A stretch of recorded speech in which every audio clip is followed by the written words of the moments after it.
surprise, elle est arrivée avec la copine Charlotte également, c'est-à-dire, vous le savez déjà, qu'on parlera cinéma dans un instant.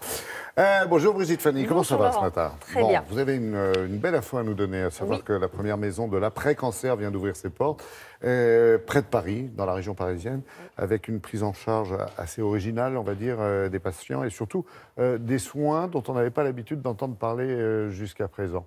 Moi, j'ai vu quelques images et j'ai vu des gens avec la pêche, comme on dit, et un certain sourire. Dites-moi plus. Alors d'abord, c'est vrai, c'est une première en France, mais aussi en Europe.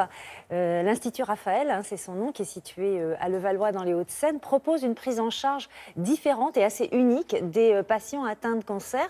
Alors bien sûr, ces patients suivent leur traitement habituel, chimiothérapie, radiothérapie par exemple, dans des cliniques ou des hôpitaux aux alentours. Mais quand ils viennent dans cet institut, ils sont pris en charge par des cancérologues, mais aussi une équipe pluridisciplinaire avec des sexologues, des nutritionnistes, des sophrologues. Ils ont aussi à leur disposition éventuellement un professeur de yoga, de sport. Ils peuvent bénéficier de séances de balnéothérapie, d'acupuncture, d'ostéopathie et j'en passe. Donc une équipe pluridisciplinaire. Pourquoi? Parce que chaque patient est unique. Chaque patient souffre différemment. Chaque patient a des effets secondaires différents de ces traitements. Chaque patient a aussi un vécu émotionnel différent par rapport à son cancer. Donc c'est ça qu'on prend en charge, c'est une médecine globale, intégrative, qui s'intéresse pas seulement à la maladie, mais à l'individu, à ses besoins et à ses projets de vie aussi après le cancer, parce que c'est ce que vise cette maison de l'après-cancer, c'est la guérison. Je vous propose de la visiter.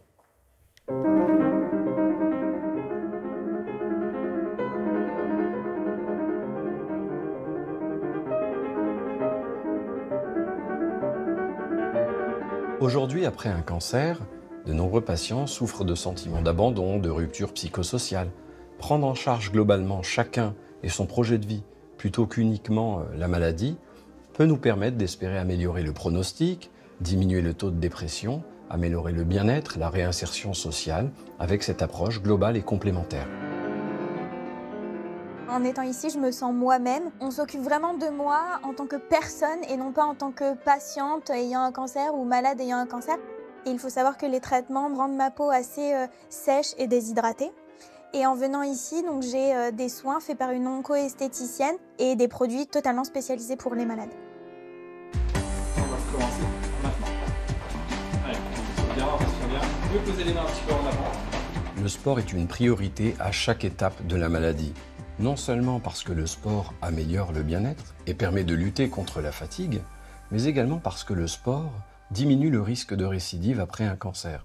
Alors, sur le plan de votre manque de libido, La chimiothérapie, les hormonothérapies provoquent des troubles de la sexualité chez beaucoup de patients.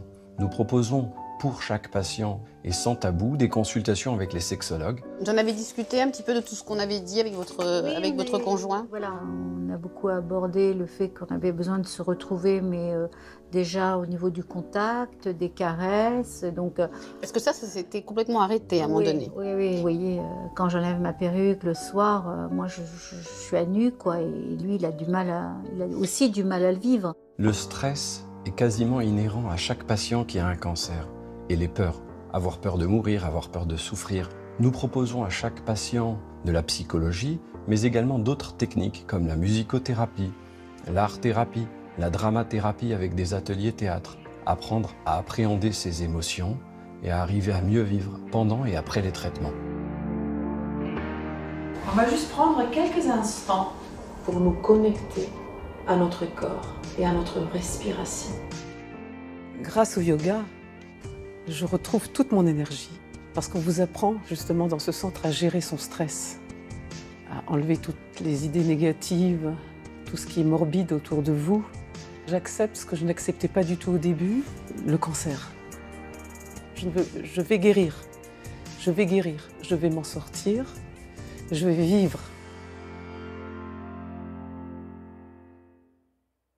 Alors, première question, on se dit, il faut avoir les moyens. Alors non, tous ces soins qu'on appelle des soins de support sont gratuits. Ils sont financés par des mécènes. Et ce centre va accueillir chaque année environ 3500 patients qui pourront bénéficier de tous ces soins de support.